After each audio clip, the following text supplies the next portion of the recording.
10 minút počúvate Rádio Slovensko. Prvá skúsenosť, je to veľmi nepríjemné ísť k lekárovi, to sa ľahko povie, ale tá predstava vyšetrenia je pre ženu dosť nepríjemná, ale kúpim si dubovú kôru a budem sa kúpať, hádam to ústupy. Druhá skúsenosť, nesmierne som sa hanbil ísť k lekárovi do tretice. Vždy mi pomohli také masti, ale už nezaberajú. Sú to vôbec hemoroidy? Návštevu lekára mám už v pláne, ale mám pekelný strach. Tak to boli poznatky 3 ľudí z jednej internetovej poradne, ktorá tiež nejakým spôsobom mapuje náš seriál, v ktorom vás vystrihame pred samoliečbou. Pokračuje Lídia Mrázová. Na tomto mieste mala byť anketa s vašimi názormi. Keď som však povedala slovo hemoroidy, utekali všetci predo mnou ako čert pred krížom. Tvárili sa, ako by sa ich črevný systém končil margarétkou. Mimochodom, slovo je gréckeho pôvodu a značí krvácanie. V medicíne sa vžilo na označenie žilových spletí v bezprostrednom vonkajšom alebo vnútornom okolí análneho otvoru. Ak ich máte, nie je to vôbec smiešné.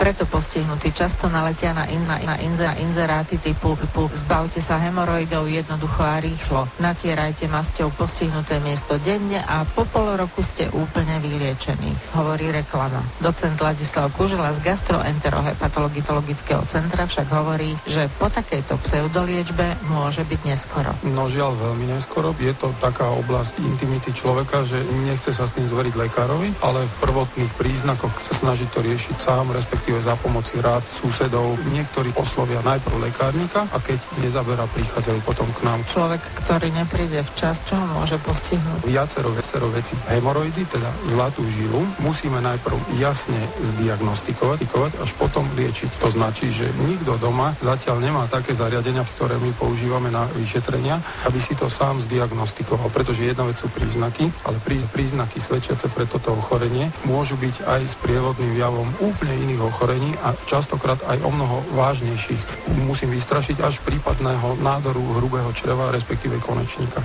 A to značí, že tie príznaky nerovnajú sa, že mám toto ochorenie. A preto by som rád apeloval, ak sa dá touto cestou na pacientov, že nerobiť takú samoliečbu spôsobom, áno, ja neviem, mám krvácanie, vidím v reklame mastičku, skúsim, či mi to zabere. Nie. V prvom rade dobre vyšetriť, jasne stanoviť diagnózu a potom už môžeme adekvátne liečiť, lebo ak dávame maste na ochorenie, ktoré vôbec nemusí tam byť prítomné, je to logické, že môžeme viac uškodiť ako pomôcť. Nehovoriac o tom, že my gastroenterológovia liečíme hemoroidy podľa tzv. Štádií. Štádium znamená, aká veľká je tá zlatá žila, ľudovo povedané, ale nehovoriac o tom samozrejme aj sprievodnej ťažkosti. A podľa toho sa individuálne na každého toho pacienta doslova do písmena dá ušiť liečba, ktorá je najvhodnejšia. Pretože tieto maste ako také sa ukázali v svetle medicíny, ktorá je ozaj založená na poznatkoch z výskumu, že nie sú až tak účinné, ako sa zdajú